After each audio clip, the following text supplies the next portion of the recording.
공상하지 말고 상상하라. 지금의 나는 내 생각의 결과다. 이 말을 들어봤을 것이다. 여기서 생각이란 단어를 생각해보자. 삶은 우리가 기대하는 대로 흘러가지 않는다. 왜 슬픈 예감은 틀린 적이 없나라는 노래 가사처럼 삶은 내 뜻대로 되지 않는다. 확실하게, 구체적으로, 경험적으로 상상해야 생각이 현실로 이루어진다. 이루어질 수 없는 생각은 공상이다. 공상과 상상을 사전에서 찾아보면 이렇게 다르다.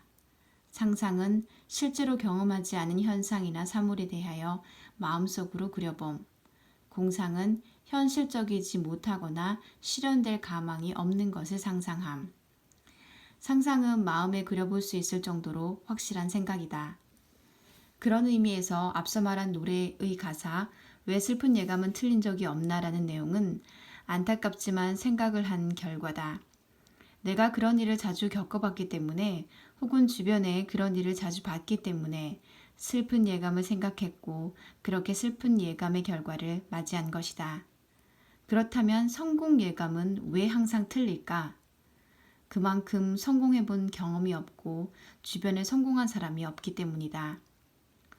놀더라도 성공한 사람들 근처에서 놀아라. 성공한 사람들에게 성공한 삶에 대한 이야기를 구체적으로 듣고 그 삶에 대해 상상해야 이뤄진다. 그러지 않고 막연하게 500억 건물주의 삶을 상상하는 것은 실현될 가망이 없는 공상일 뿐이다. 자신의 꿈이 이뤄지지 않았다면 공상을 하고 있었던 것이다. 당신은 얼마나 구체적으로 500억 건물주의 삶을 상상할 수 있는가? 만나본 적은 있는가? 500억 건물주가 쓴 책은 읽어본 적이 있는가? 500억, 1000억 자산가들이 쓴 책을 읽어봐라. 책을 통해 이들의 삶을 들여다보고 내 마음속에 제대로 그려야 나 역시 500억 자산가가 될 수 있다. 그 어떤 영화도 책을 이길 수 없다고 한다. 이유는 같은 책을 읽어도 사람마다 각자 처한 환경이 다르기 때문에 각자 다른 상상을 하기 때문이다. 책은 책을 읽은 500명이 각기 다른 상상을 하게 하는 반면 하나의 상상을 스크린으로 비춰주는 영화는 모두가 같은 상상을 하게 된다. 500억 건물주의 삶을 그린 영화를 볼 것이 아니라 그 사람이 쓴 그 사람에 대한 책을 읽고 내게 실현될 가망성이 있는 상상을 해야 500억 건물주라는 당신의 꿈이 이뤄진다. 부자의 삶뿐만 아니라 인간이 경험할 수 있는 모든 삶들이 책 속에 있다. 그 삶들을 읽다 보면 내게 맞는 삶을 상상하게 되고 결국 자신이 태어난 이유대로 살게 되는 것이다. 책과 함께 우리의 생각을 현실로 이뤄지게 도와주는 것이 예술작품이다. 베토벤의 환희의 송가를 100번만 들어보라. 환희에 찬 당신의 인생이 떠오를 것이다. 들으면 들을수록 더 구체적으로 환희에 찬 당신의 삶이 그려질 것이다. 이게 예술작품의 힘이다. 환희에 찬 당신의 삶을 그냥 상상해보라고 하면 잘 안되지만 베토벤의 환희의 송가를 듣고 있으면 상상하지 않으려 해도 환희에 찬 내 인생이 그려진다.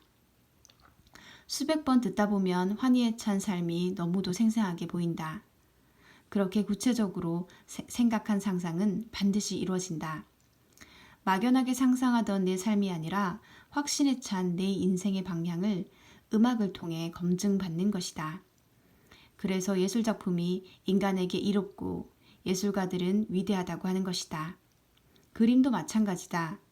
이미 역사적으로 많은 사람들이 찬사를 보내는 그림을 통해 진정한 내 삶을 찾을 수 있다. 그런 영감을 받기 위해 갤러리에 가서 그림 앞에 서 있는 것이다. 내가 볼 수 없었던, 상상할 수 없었던 내 삶의 방향을 그림이라는 창을 통해 볼 수 있는 것이다. 그림을 제대로 감상한다는 것은 그림을 통해 내 삶에 대한 영감을 얻는 것이다. 우리 인간은 미술과 음악과 춤을 통해 내 안에 잠자고 있던 거인을 깨운다. 어떻게 살아야 할지 모르겠어요. 좋아하는 걸 하라고 하는데 내가 좋아하는 게 뭔지 모르겠어요. 지금 이런 생각이 든다면 책을 읽고 음악을 듣고 그림을 보라. 아무것도 하지 않고 진리를 깨달을 수는 없다. 책과 예술 작품이 당신의 꿈을 알려주고 실현될 수 있도록 만들어줄 것이다. 환희에 찬 당신의 삶이 현실에서 이루어지도록 공상하지 말고 상상을 하라.